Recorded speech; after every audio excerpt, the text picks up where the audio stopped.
Hallelujah, praise the lord. దేవునికి స్తోత్రం కలుగునుగాక. గడిచిన దినములన్నీ కాపాడిన దేవాతి దేవునికి స్తోత్రం. మరొక నూతన దినాన్ని ప్రభు మనకు అనుగ్రహించారు. ఎంతోమంది ఈ దినాన్ని చూడలేకపోవచ్చు. మనకంటే ధనవంతులు, బలవంతులు కూడా కొంతమంది ఈ రోజును చూడకుండా లోకాన్ని విడిచిపెట్టేసి వెళ్ళిపోవచ్చు. కానీ ఆయన ఉచితమైన కృప ప్రభు మనల్ని కాపాడాడు. నూతన దినాన్ని చూసే భాగ్యాన్ని ఇచ్చాడు. అందుకొరకై మనందరము దేవునికి వందనస్తులమై ఉన్నాం. అదే రీతినే ఈరోజు కొరకైనటువంటి దేవుని వాక్యాన్ని ధ్యానిద్దాం. కీర్తనల గ్రంథములో 2వ కీర్తన 11వ వచనాన్ని ఈరోజు మనం ధ్యానాంశంగా చూస్తాం. భయభక్తులు కలిగి యెహోవాను సేవించుడి, గడగడ వణుకుచు సంతోషించుడి. ఈరోజు ప్రభు ఒక సంతోషకరమైనటువంటి విషయాన్ని చెప్తున్నాడు. సంతోషించుడి అనే మాట ఎంతో చక్కగా ప్రభు మాట్లాడుతూ ఉన్నాడు. అయితే ఈ లోకంలో సంతోషించుట కొరకై చాలా మార్గాల్ని మనుషులు వెతుకుతున్నారు. చాలా వివిధ ప్రయత్నాలు చేస్తున్నారు. కానీ ఆ సంతోషం వెనకాల గాయమే మిగులుతుంది. వారు చేస్తున్నటువంటి సంతోషం, వారు అనుభవిస్తున్నటువంటి ఆనందం వారికి దుఃఖాన్ని మిగిలిస్తుంది, కష్టాల పాలే చేస్తుంది. కానీ ఈరోజు దేవుడు మాట్లాడుతున్న మాట, మీరు సంతోషించండి.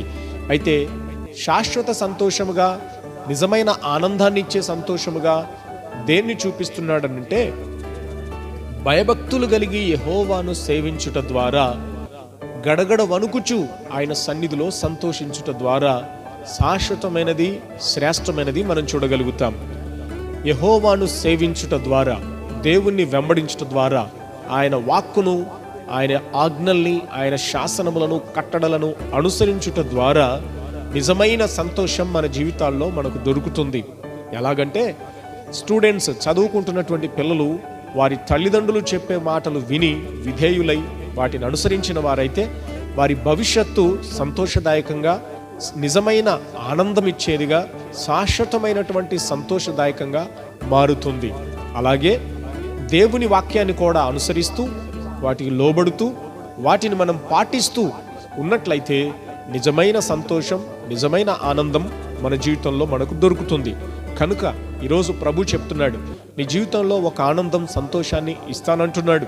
అయితే నువ్వు ఆయన మాటను వింటావా? ఆయన ఆజ్ఞను పాటిస్తావా? ఆయన కట్టడలకు విధేయత చూపుతావా? దేవుడంటే భయపడుతూ, గడగడ వణుకుతూ జాగ్రత్తగా నీ జీవితాన్ని కొనసాగించగలిగితే ఈరోజు నిజమైన సంతోషం ఏంటో, నిజమైన ఆనందం ఏంటో, అసలైనటువంటి సంపూర్ణ సంతోషం ఏంటో ప్రభు నీకు ఇస్తాడు. దాన్ని నువ్వు పొందుకోవాలని ప్రభు పేరట నిన్ను ప్రోత్సహిస్తూ ఆహ్వానిస్తున్నాను. అలాగే దాని కొరకై ప్రార్థన చేస్తాను. ప్రేమగల మా తండ్రి, నీకు వందనాలు నాయనా. ఈరోజు మీరు ఇచ్చిన వాక్యం కొరకై స్తోత్రం. మేము సంతోషించాలని, ఆనందించాలని, ఆ ఆనందం, సంతోషం మా జీవితాలకు మంచిగా, శ్రేష్టమైనదిగా, శాశ్వతమైనదిగా, నిజమైనదిగా ఉండాలని నీవు కోరుతున్నందుకై స్తోత్రం. అయితే మేమందరం కూడా అలాంటి నిజమైన, శాశ్వతమైన, అసలైన ఆనందాన్ని పొందుకోగలిగేటట్లు నీ మాట వింటూ, నీకు లోబడుతూ, నీ శాసనాలకు విధేయత చూపిస్తూ, నీకు భయపడుతూ, మీ సన్నిధానంలో సాగిపోతూ అట్టి సంతోషాన్ని పొందుకోగలిగేటట్లు మాకు దయచేయండి. ఒకవేళ ఇంకా ఎవరైనా దుఃఖంతో, బాధతో, కష్టంతో ఉన్నట్లయితే యేసు నామముననే వారి దుఃఖములన్నీ తొలగిపోయేటట్లు సహాయం చేయండి. వారికి సంతోషాన్ని, ఆనందాన్ని అనుగ్రహించి ఈ దినమంతా మీ హస్తములతో నడిపించి మహిమ పొందమని యేసు నామమున ప్రార్థిస్తున్నాను పరమ తండ్రి, ఆమెన్. దేవుడు మీకు ఒక చక్కని సంతోషాన్ని అనుగ్రహించునుగాక. God bless you.